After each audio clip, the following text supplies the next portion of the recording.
Hi everybody, this is Jan. Hi Jan. Hi. She's our guest artist this week and she will be showing us the black ice technique.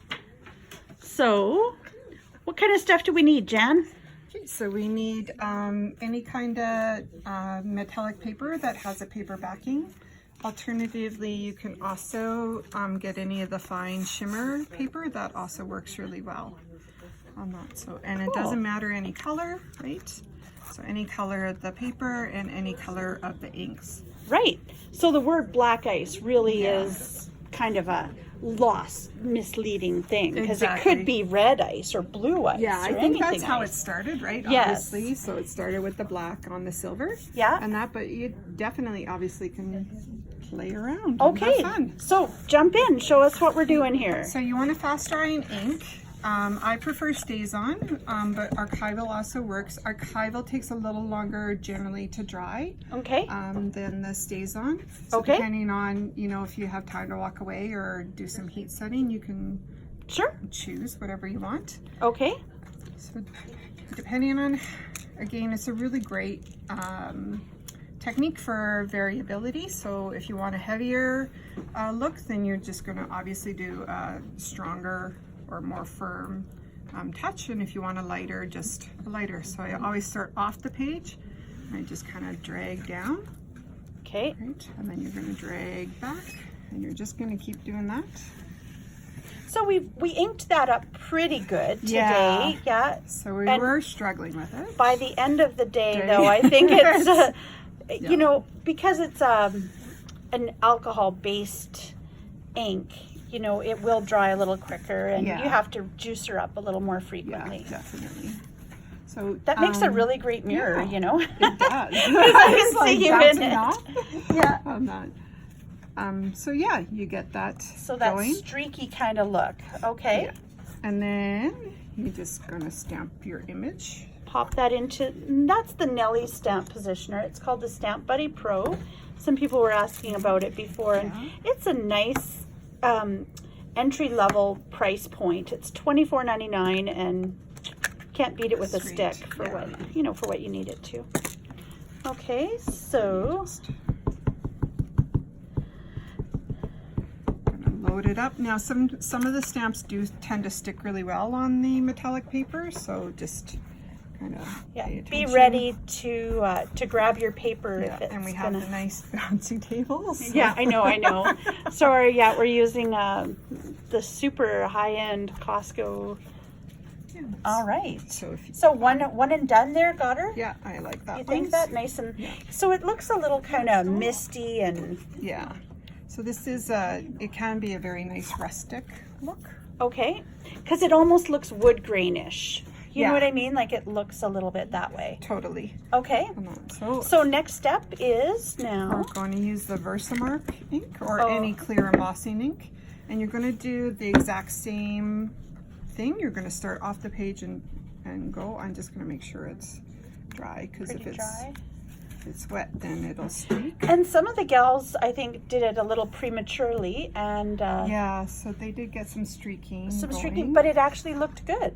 Yeah, totally. You know, like it. Yeah, didn't that turn out awesome? Like it looks almost like she's on a lake or something like that. Right. So up and down or side to side, that works good too. Yeah, any orientation. Okay, so now here we got the Versamark pad. Right. And that may or may not be a little more so it does streak a little bit. If you're not happy with your image, you can always go in with your cleaner and just clean your paper off and restart before you've done anything with the Versamark, right? Exactly. Yeah, okay. Exactly. Operative step there. Yes. Okay. And just, you know, small disclaimer, my Versamark pad may or may not have been that dark before the start of things. It's all good. Yeah. And then you're going to decide if you want, obviously before I did this, you should have decided if you want the clear glossy or the clear matte. The clear matte. So they do. Well, why don't we go with the clear glossy, because we've got that in a nice handy container. And if you don't like how it turns out, you can just heat set everything and then just go back and redo it. Okay. And actually, so that's giving it a nice thick coating right there. Yeah. And I'm not talented enough to do it, but if you go online, you'll see that some people actually just take the very edge of their Versamark ink pad and they just kind of do light little uneven streaks. I've tried it, I'm not that coordinated. Oh, you know, I think this is beautiful, and everyone has been super impressed with the results here. Okay, so we'll just heat set it. Okay, go ahead. Roxy, and this is Roxy, she's like, hey Pup, hi. She's like, oh, I'm the entertainment when the heat gunning is going. So Jan's here just melting this up. We've had quite a few gals in through tonight. Now it looks dark, but it's only because it's shining off Jan's apron as black, but it's actually coming through really super nice. It's all good. It's fine. We'll hold it up and see when it's done. So if you do have the paper that has the plastic backing, I can't remember what it's called, it'll warp or bubble when you're doing this step. So you want to make sure you have the paper. So even if you've got, yeah. Oh, see, now she's like, oh, were you talking to me? Were you talking to me? Hi. Anyway, sorry, I hope everybody doesn't get dizzy there. Okay, Jan, let's see. So there, and then actually your final step is to actually kind of shimmer it against the light, and then you're going to see usually where you missed. Okay, so if there's just a little bit of, I see what you did there.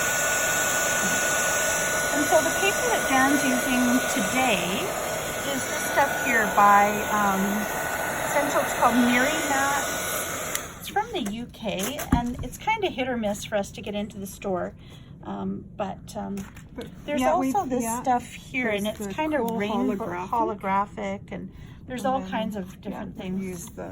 So I haven't done the finish on those ones, but yeah, these are just any color as long as they've got a paper backing.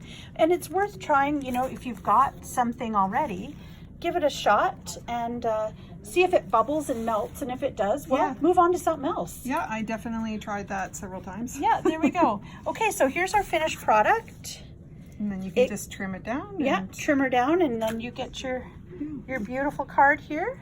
And if you don't like it, then you can use it as a background mat, or you can take a die cut and just cut it out. Oh, see? And reuse it. There you go. Beautiful. Well, thanks, Jan. And thanks for being our guest artist. And we everybody loved the thing. If you'd like to be our guest artist, just give me a call in the store, and I'll give you all the details. Thanks. Have a great evening.